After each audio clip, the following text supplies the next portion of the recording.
참 빠르다 세월만큼 빠른 것은 없다는 것을 또 지나면 지날수록 많이 느끼게 됩니다. 이제 2024년도 52주가 52주의 마지막 주일을 저희들이 보내면서 스스로 돌아보며 스스로에게 평가하는 것은 나의 지난 한 해의 삶의 점수가 몇 점쯤 될까? 내가 나의 지난 한 해를 평가한다면 나는 나에게 뭐라고 평가해 줄 수 있을까? 라는 생각들을 하게 됩니다. 우리가 지난 한 해를 볼 때 하나님 앞에 참 받은 복도 많고 때로는 어려움도 많이 있었고 또 눈물의 시간들도 분명히 많이 있었을 겁니다.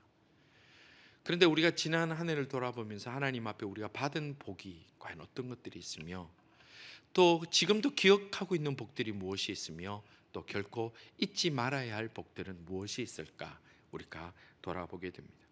오늘 우리가 받으신 이 감사와 소망 카드에 기록할 것이 뭐가 있으실까요? 이 감사의 카드 여러분들 무엇을 기록하실 수 있을까요? 우리가 어떻게 살아왔을까요? 사람은 늘 현재 누리는 복을 그 당시에는 잘 모릅니다. 그런데 꼭 시간이 지나고 나서 때로는 그것이 잃어버린 후에야 그것이 복이었구나, 그것이 하나님께서 내게 주신 은혜였구나 깨달을 때가 참 많이 있습니다.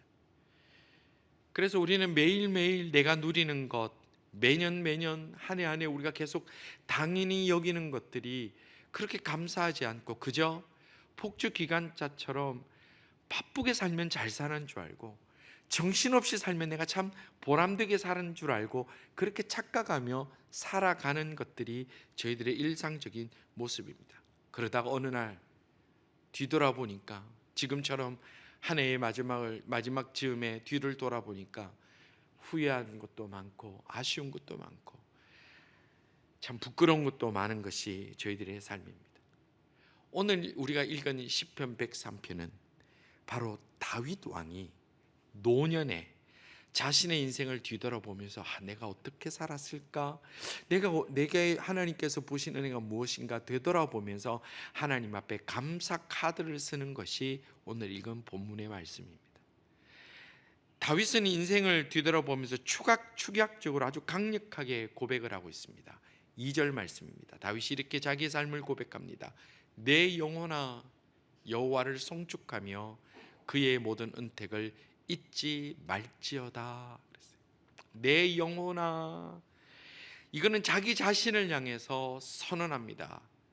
누구야? 나 스스로에게 여호와를 송축하며 그 하나님께서 내게 베풀어 주신 은택을 결코 잊지 말자라고 얘기하는 거예요. 성도 여러분, 지난 한 해를 돌아보면서 여러분들이 여러분 스스로에게 다그치고 외치는 이 은혜는 결코 잊지 말자, 이 은택은 결코 잊지 말자라고 얘기를 하는 것이 무엇이 있으십니까? 한번 지금 생각해 보십시오. 내가 이 한 해를 살아가는 동안에 이것은 내 스스로에게 선포하듯이 이거는 절대 잊으면 안 되는 하나님의 은혜야, 내가 받은 은택이야 라고 여러분들 선포할 수 있는 것이 무엇이 있죠? 떠오르십니까? 그 은혜를 결코 잊지 않고 살아가는 하나님의 사람들 다 되시기를 주님의 이름으로 축원합니다. 그럼 다윗이 내가 결코 잊지 말자, 하나님 앞에 내가 잊지 말자, 내 인생을 돌아보면서 여호와를 송축하며 그의 모든 은택을 내가 잊지 말아야 된다라고 선포하면서 자신이 잊지 말아야 될 내용들을 이제 적어 내려가며 찬송하고 있습니다. 그 첫째가 뭐냐면 무엇을 잊지 말라고 하느냐, 그 은택의 첫 번째는 죄가 용서함 받은 것을 내가 잊지 말아야 되겠다, 스스로에게 선포합니다. 3절입니다. 그가 내 모든 죄악을 사하시며, 하나님께서 지금 이 다윗이 자기를 객관화하면서 지금 이 시편을 기록하고 있는데, 이 하나님께서 다른 말로 다윗 자신에게 그 베풀어 주신 그 사죄의 은혜, 죄악을 용서하신 것을 잊지 말라는 거예요. 잊지 말라는 거예요. 이 땅의 모든 일들은 하나님께서 사람을 통해서 역사하십니다.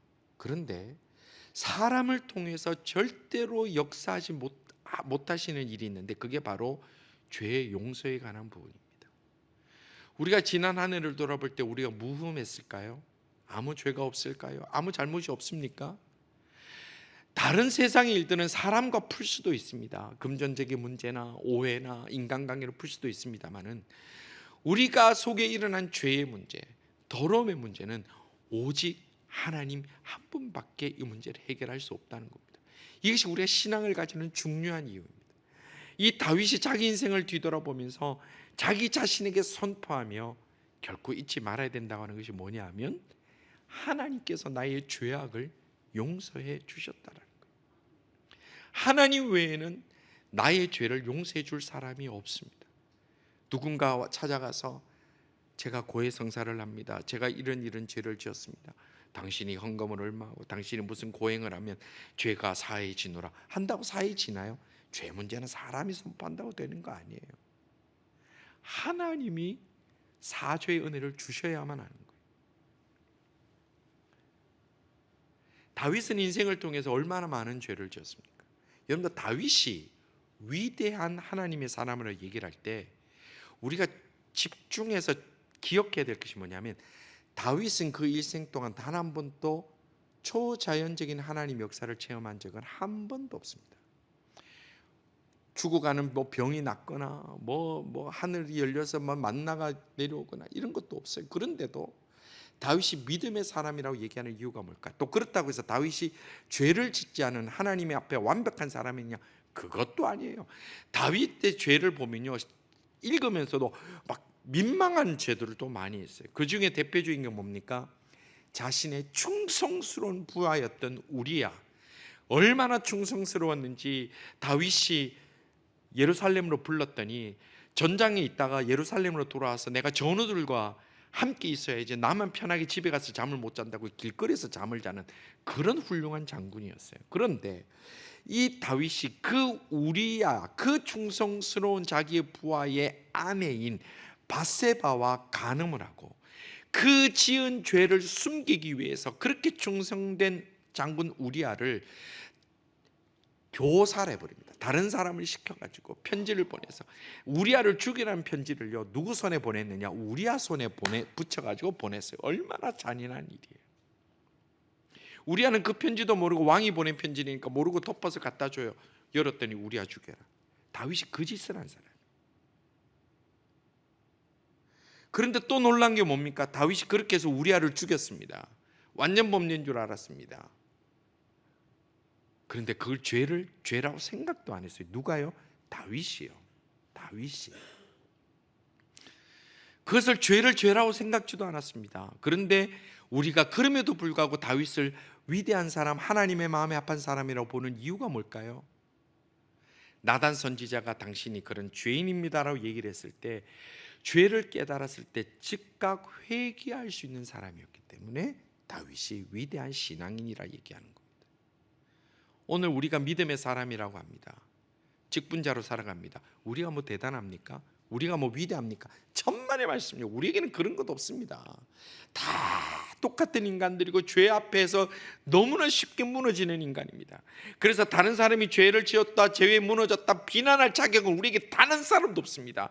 다만 우리가 스스로 안타깝게 여기게 되는 것은 나의 죄 문제가 내가 깨달았을 때 즉각 엎드리지 못하면 그 영혼은 죽은 영혼이라는 거예요.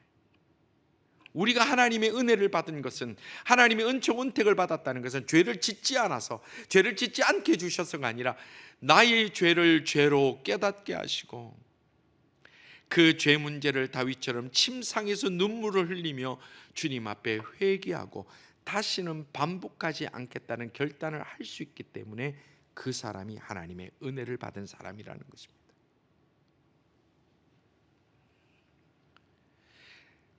다윗이 자신의 죄를 사함받고 나서 어떤 감격을 노래하느냐? 본문 12절에 이렇게 노래합니다.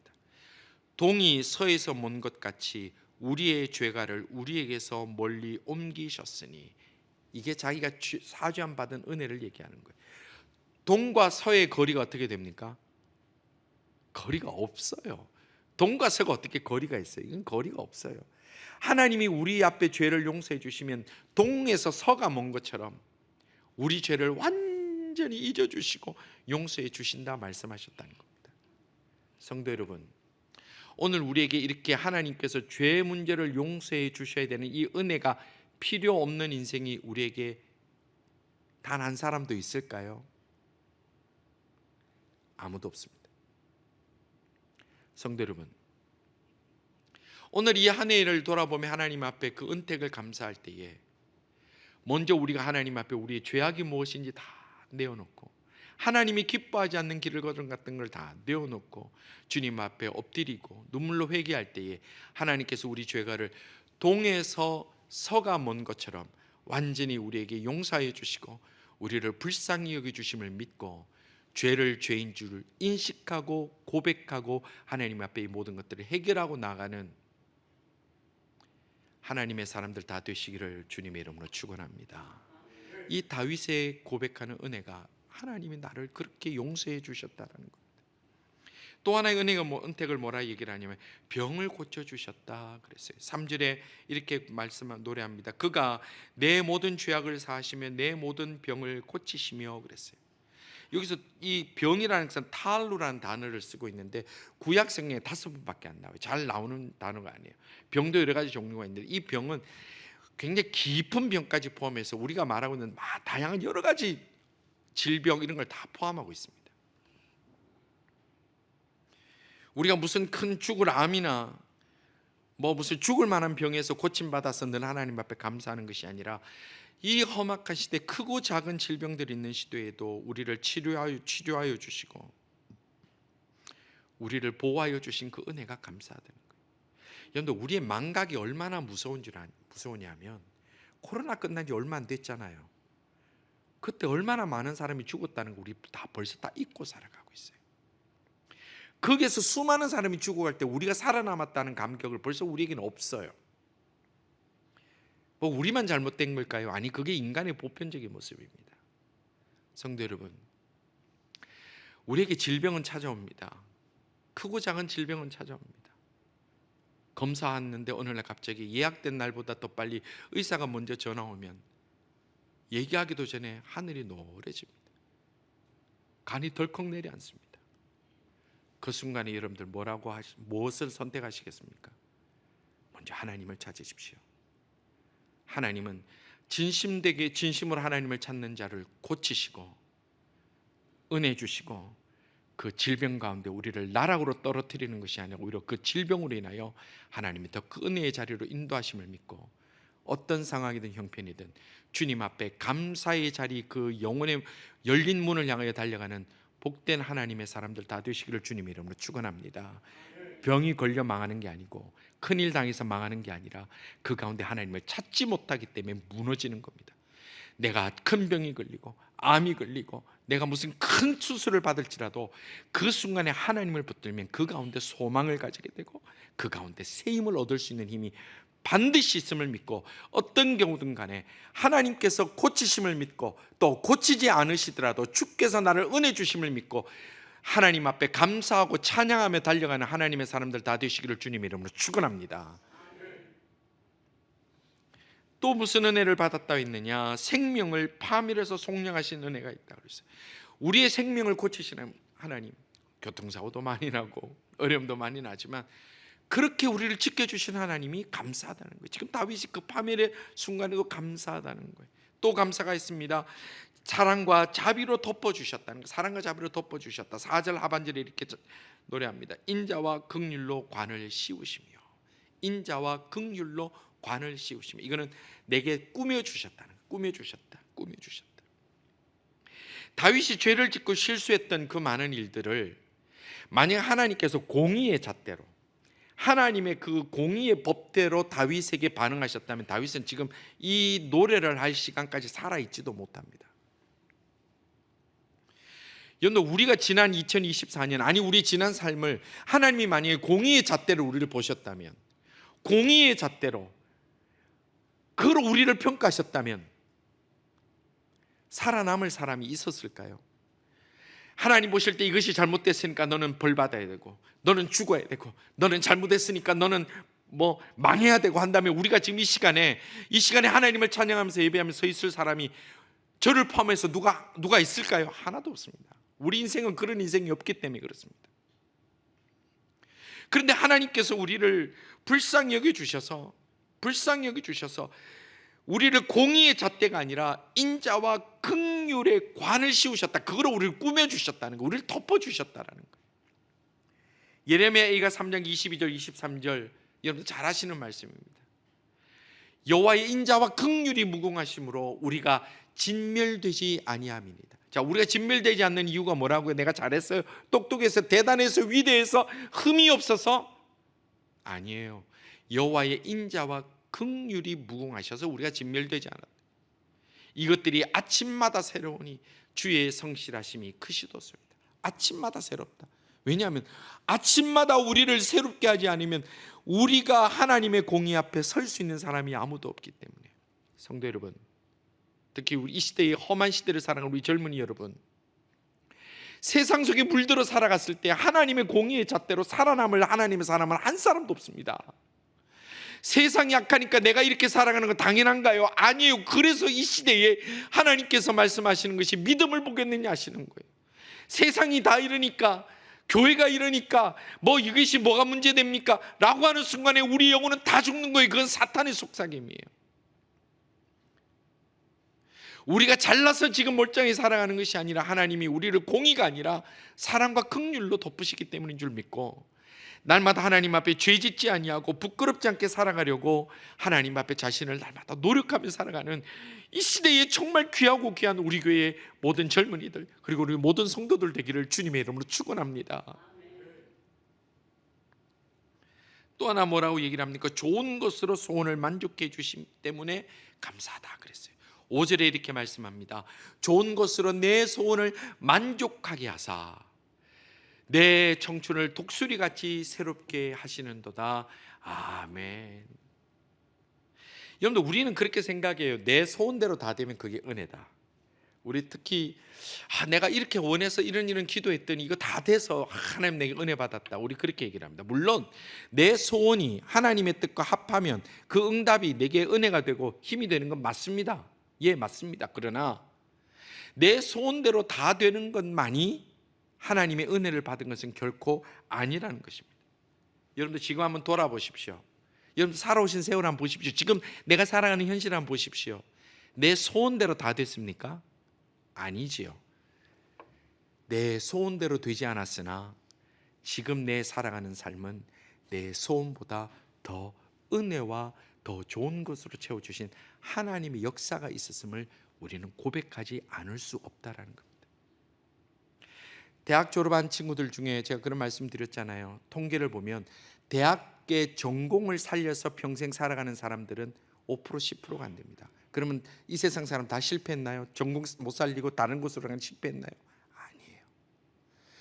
내 원대로 되어서 내가 행복하고 감사한 인생이 아니라 내 걸어가는 그 길을 하나님이 내게 나를 잡아 인도하여 주셨기 때문에 때로는 내 소원대로 되지 아니하고 때로는 내 뜻대로 되지 아니하여서 더 아름답고 좋은 향기 나는 삶을 살아가는 경우가 절대적이라는 겁니다. 여러분들 우찌무라 간조 많이 들어보셨죠? 특히 어른들을 많이 들어보시죠. 예전에 뭐 영성 뭐 이거로 뭐 되게 이제 리더로 많이 알려졌는데, 이 우찌무라 간조라는 이 일본의 신앙인이 유언을 남길 때, 죽을 때가 돼서 그렇게 유언을 남기며 하나님 앞에 기도한 내용이 있습니다. 하나님이여, 제 소원대로 되지 않은 것을 감사합니다. 만약 제 소원대로 되었다면 제가 망가질 뻔했습니다.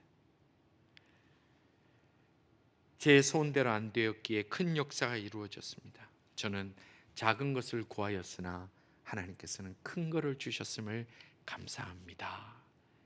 그런 얘기를 남기고 떠났습니다. 여러분들 뜻대로 된다고 그것이 하나님의 은혜가 아니라 내가 구한 것보다 하나님은 언제나 더 좋은 것을 주시고, 하나님은 내가 바라보지 못하는 것을 이미 다 예정하셔서 그 길로 인도하시기에 우리 모두가 하나님 앞에 의지하고 엎드리는 자, 주님 앞에 맡기고 감사하는 자가 가장 성공된 인생을 살아간 줄 믿고 늘 감사가 우선되는 하나님의 사람들 다 되시기를 주님의 이름으로 축원합니다. 2024년 마지막 주일 예배를 드립니다. 오늘 우리 무엇을 감사하고 무엇을 잊지 않고 기억해야 될까요? 무엇을 기억해야 되죠? 무엇을 감사해야 될까요?